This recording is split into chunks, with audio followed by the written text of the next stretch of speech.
Kisah dan Mukjizat 25 Nabi dan Rasul 19. Nabi Ilyas alaihi salam. Nabi Ilyas alaihi salam adalah Rasul ke-17.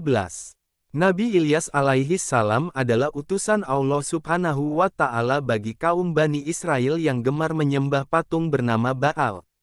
Meskipun telah menerima dakwah dari Nabi Ilyas, akan tetapi mereka tetap ingkar. Sehingga Allah menurunkan azab berupa kekeringan yang panjang. Mukjizat Nabi Ilyas alaihi salam antara lain, mendatangkan kemarau panjang dan hujan. Membangkitkan orang yang sudah mati. Kisah Nabi Ilyas dalam Al-Quran disebutkan pada Surah Al-An'am 6, ayat 85 dan Surah As-Saffat 37, ayat 123-130.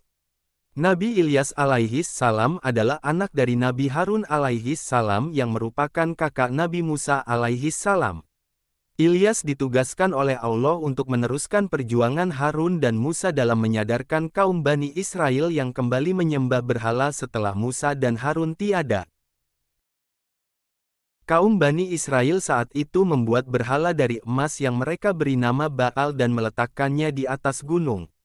Kaum Bani Israel rela untuk naik gunung demi meminta pertolongan dan perlindungan kepada Baal. Dalam menyadarkan kaum Bani Israel, Nabi Ilyas alaihi salam dikaruniai keistimewaan dan mukjizat oleh Allah yang dijelaskan pada halaman selanjutnya. Mukjizat Nabi Ilyas alaihi salam. 1. Mendatangkan kemarau panjang dan hujan. Saat terlahir, Nabi Ilyas sudah berada di tengah kaum Bani Israel yang menyembah berhala bernama Baal. Sebagai penguasa tertinggi negeri itu, Raja Ahab yang kejam, membangun patung Baal besar di tengah kota untuk dijadikan sebagai pusat penyembahan rakyatnya.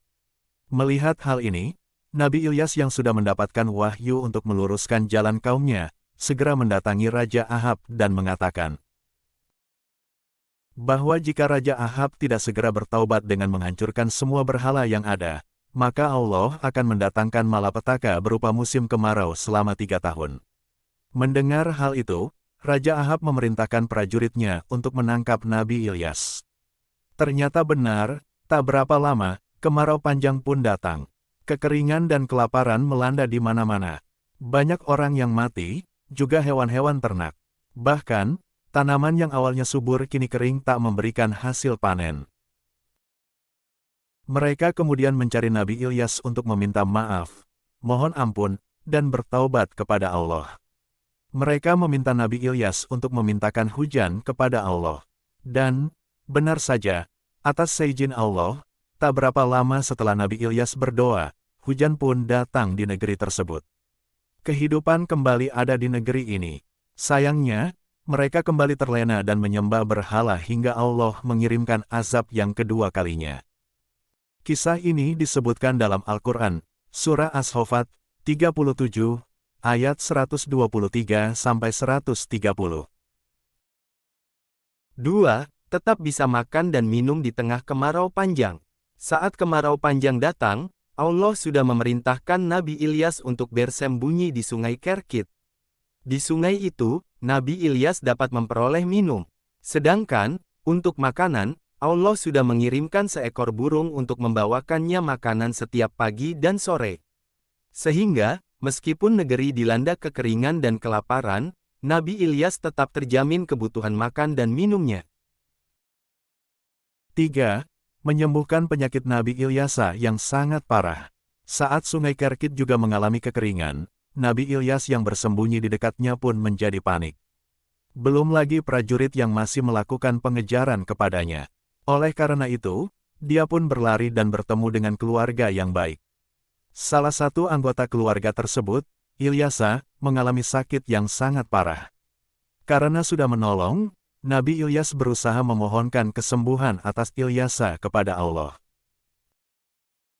Dan benar saja, Ilyasa yang di kemudian hari menjadi sahabat sekaligus penerus kenabian Nabi Ilyas, akhirnya menjadi sembuh seketika. 4. Selamat dari kejaran istri Raja Ahab yang sangat kejam. Raja Ahab mempunyai istri yang tidak kalah kejamnya dengan sang suami. Saat mengetahui patung Baal dihancurkan oleh Nabi Ilyas, dia bersumpah untuk mengejar Nabi Ilyas dan membunuhnya. Mendengar hal tersebut, Nabi Ilyas bersembunyi di sebuah gua di atas bukit sesuai perintah Allah. Dan, saat pasukan istri Raja Ahab melakukan pengejaran, terjadilah gempa sangat besar hingga mereka porak-poranda. Sementara, Nabi Ilyas selamat di dalam gua. 5. Membangkitkan orang yang sudah mati. Di tengah kemarau panjang, Nabi Ilyas melihat seorang nenek yang sedang membawa sedikit air dan gandum untuk makan anaknya. Ilyas kemudian meminta nenek tersebut untuk membawa air dan gandum tersebut untuknya. Nabi Ilyas berjanji gandum yang ada dalam mangkuk tersebut akan terus ada meskipun sudah dimakan atas kuasa Allah.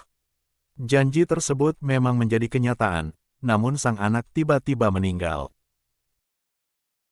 Nabi Ilyas selalu memohon kepada Allah untuk menghidupkan kembali anak tersebut. Allah Subhanahu wa Ta'ala mengabulkan doa Nabi Ilyas. Sang anak pun hidup kembali sehingga bisa memakan apa yang ibunya bawakan. 6. Diangkat Allah ke langit. Sayangnya kaum Bani Israel ingkar janji. Mereka melupakan janjinya kepada Nabi Ilyas untuk bertaubat dan kembali melakukan perbuatan maksiat. Penduduk Baalbak kembali menyembah berhala seperti sebelumnya. Nabi Ilyas pun berdoa agar Allah Subhanahu wa Ta'ala membukakan hati kaumnya. Allah Subhanahu wa Ta'ala pun mencabut nikmatnya dan kembali menimpakan bencana kekeringan yang lebih parah daripada sebelumnya.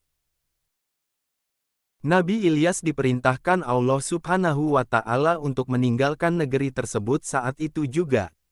Dikisahkan, maka datanglah seekor kuda yang terbuat dari api dan membawa Nabi Ilyas untuk meninggalkan kaumnya yang tersesat itu. Allah Subhanahu wa Ta'ala kemudian memberikan kepada Nabi Ilyas pakaian dari cahaya dan juga sepasang sayap. Nabi Ilyas pun dijemput oleh para malaikat, dan kemudian menjadi penghuni langit. Dari kisah Nabi Ilyas ini kita dapat belajar untuk menjadi pribadi yang tangguh dan tak mudah menyerah. Mudah-mudahan bisa menjadi motivasi dan inspirasi bagi kita dalam menjalani hidup di dunia ini.